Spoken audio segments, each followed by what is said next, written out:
அப்படி இன்றைய தினம் ஆட்சிக்கு வருவதற்கு முன்பு மக்களுடைய எழுச்சியே எங்களுடைய ஆட்சி வருவதற்கு ஒரு அச்சாணி.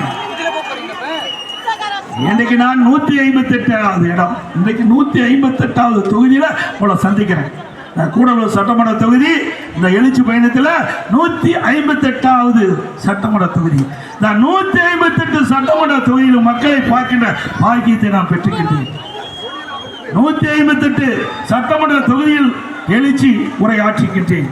எழுச்சி பயணத்தின் போது பல லட்சம் மக்களை நான் சந்தித்திருக்கின்றேன். அதை உணர்வுகளை பார்த்திருக்கின்றேன். அடுத்த ஆண்டு நடைபெற்ற சட்டமன்ற பொதுத் தேர்தலில் அனைத்து இந்திய அண்ணா திராவிட முன்னேற்ற கழக தலைமையிலே அமைக்கப்பட்ட கூட்டணி வெற்றி பெற்று ஆட்சி அமைக்கும்.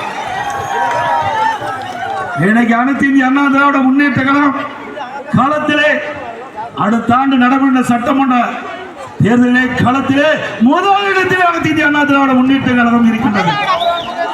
2ஆம் இடத்திற்கு தான் போட்டி நடந்து கொண்டிருக்கின்றது தமிழகத்திலே. அதுதான் அப்படித்தானே?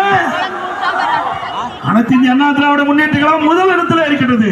2ஆம் இடத்திற்கு தான் இப்பொழுது போட்டியில் இருந்து கொண்டிருக்கின்றதை அவள் நினைவில் வைத்துக் கொள்ள வேண்டும் என்று இந்த நேரத்தில் தெரிவித்துக் கொள்ள கடமைப்பட்டுகின்றேன்.